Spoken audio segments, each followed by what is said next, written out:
Vlogs महर फयाज के साथ।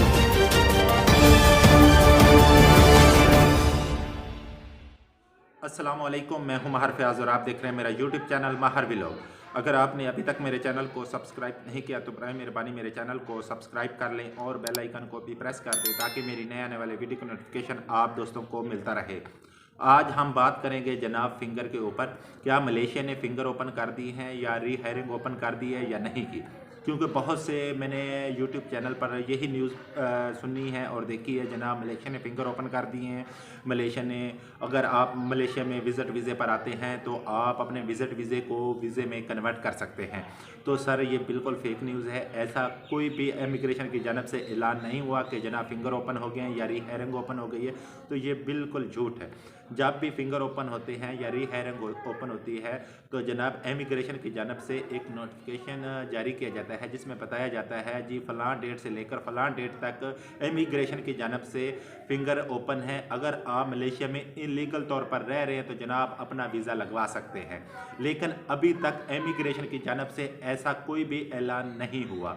और दूसरा, जैसा कि मैंने अपनी पिछली वीडियो में बताया, 7 लाख बंदे के वीज़े की मंजूरी दी है, यानी 2023 के कोटे की मंजूरी दी है 7 लाख बंदे की, लेकिन उसके ऊपर अमल दरामद अभी तक शुरू नहीं हुआ।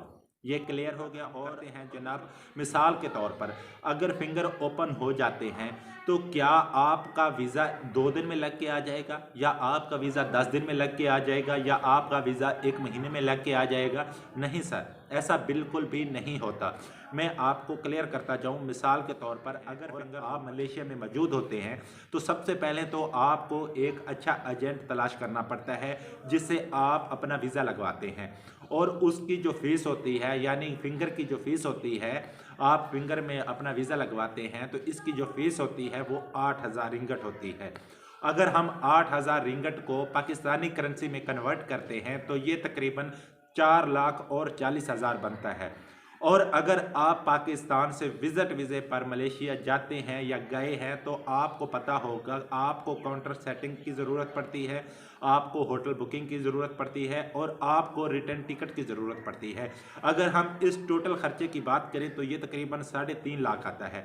3.5 लाख और 4,40,000 अगर हम जमा करते हैं तो ये तकरीबन 7,90,000 पाकिस्तानी बनता है।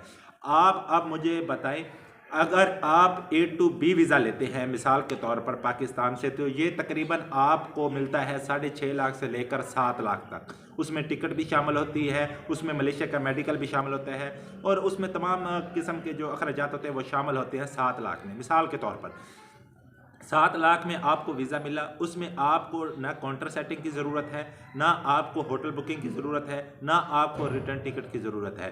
अभी आप मुझे बताएं, आप लीगल तौर पर आप मलेशिया जाते हैं, आपका बॉस आता है, आपको काउंटर क्रॉस करवाता है, उसके बाद आपको जाकर कह देता है जनाब आप जहाँ भी जाना चाहते हैं तो आप चले जाएं, आप बिल्कुल आज़ाद हैं। आपसे वो पासपोर्ट ले लेता है। पासपोर्ट लेने के बाद वो आपको 10 से 15 दिन के अंदर आपको वर्क परमिट देता है जो 1 साल का होता है। अभी आप मुझे बताएं, ये एक लीगल तरीका है। अगर आप मलेशिया में जाना चाहते हैं, आप मलेशिया में काम करने के ख्वाहिशमंद हैं तो ये एक तरीका है A2B वीज़ा, यानी आज़ाद वीज़ा।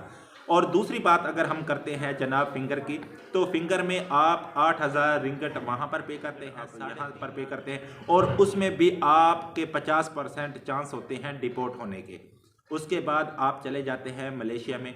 अगर आप ओवर स्टे हो जाते हैं मलेशिया में मिसाल के तौर पर, तो आप पकड़े जाते हैं। आप पकड़े जाते हैं तो आपको जेल होगी। आप पाकिस्तान से टिकट मंगवाते हैं, उसके बाद आप सज़ा पूरी करते हैं, उसके बाद आपको ब्लैक लिस्ट किया जाता है मलेशिया से, ठीक है। और अगर आप बच जाते हैं, मिसाल के तौर पर आप पकड़े नहीं जाते, आप फिंगर में अप्लाई कर देते हैं वीज़ा, तो 8,000 रिंगट आप पे करेंगे। उसमें ये नहीं होगा कि आज आपने डॉक्यूमेंट जमा करवाए हैं, 10 दिन के बाद या 15 दिन के बाद आपको वीज़ा मिल जाएगा। जी बिल्कुल ऐसा नहीं होता।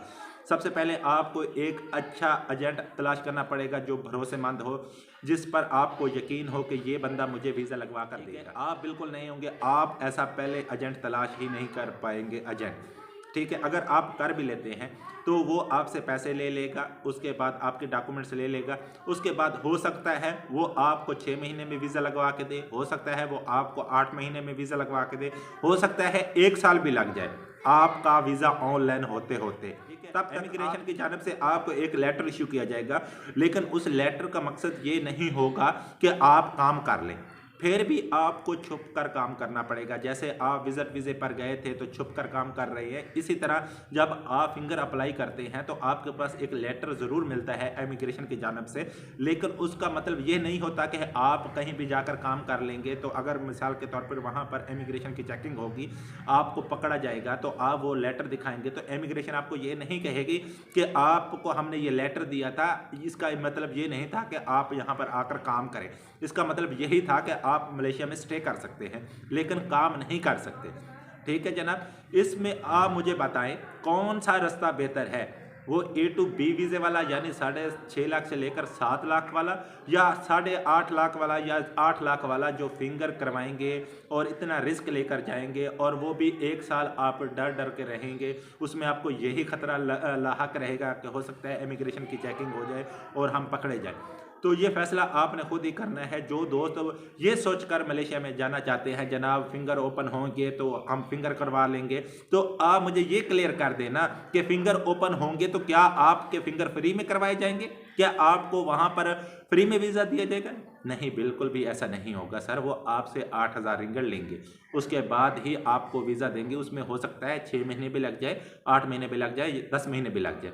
तो ये फैसला आपने खुद करना है कौन सा आपके लिए बेस्ट ऑप्शन है। उम्मीद करता हूँ आज की वीडियो आप दोस्तों को पसंद आएगी। वीडियो पसंद है तो वीडियो को लाइक करें और चैनल को सब्सक्राइब करना ना भूलें। तब तक के लिए अल्लाह हाफ़िज़।